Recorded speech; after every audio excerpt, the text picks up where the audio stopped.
1 in 4 Gen X men are backing in One Nation. This is literally my age group. This is my mates group chat. This is a whole bunch of blokes in their 40s and early 50s, and it feels, in my view, they've made their break and they aren't going back to anyone because this is their way of lobbing a wrench at the system. Yeah, you pretty much nailed it, Paul. I mean, they're also my mates, right? And I've grown up with them, and I'm a Gen Xer, and I grew up in a Labor family, but a lot of my friends that I was growing up left Labor in their 20s, started voting Liberal, mainly because of the recession, particularly in Victoria, but right across the entire country. It wasn't huge numbers, but enough, particularly in manufacturing communities, right? Timber communities.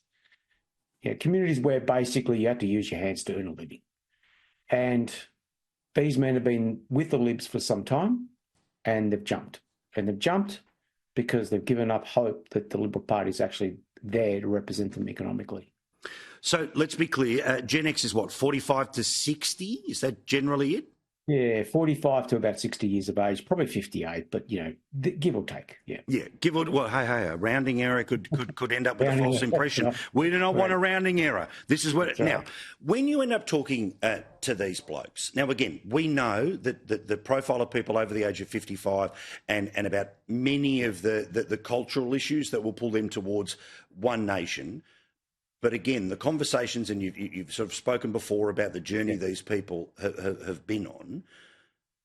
Again, to me, part of this is the blokes that probably, they're pro-Trump, they're cheering on Farage, but they also just like something that feels a little bit old school, something that is a bit black and white in this sort of soft and mushy sort of grey area.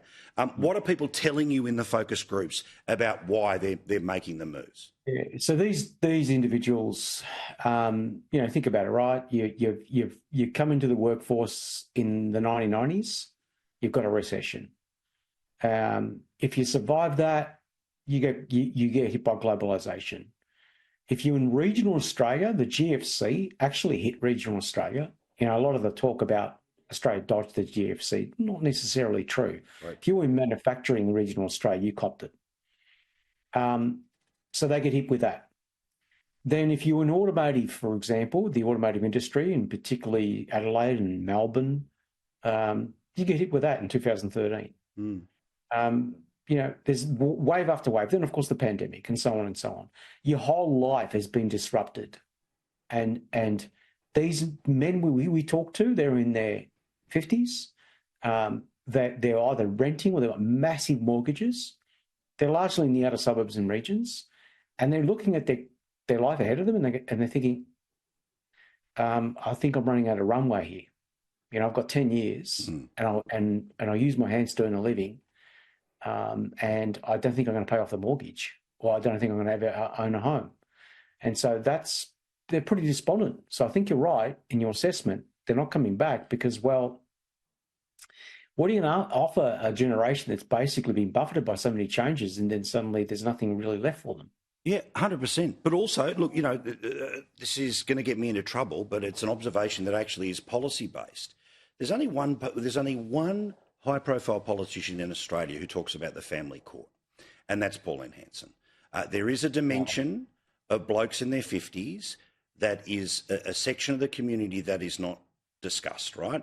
It's the bloke who lived with his family and now doesn't for all of the different reasons, right? And all of the resets in life that come as a result.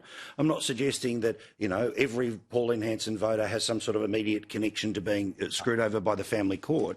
But once you start to look at what drives people, once you start to go, well, okay, 18 to 24, the future and climate change, a bunch of blokes in their 50s have had relationships and families and had to start again, and all of the adjudications that go into that. Again, polite society won't talk about it, but I think it's going to be part of this here because she has been relentlessly focused on evening up, as she sees it, the family court. Am I off with the fairies?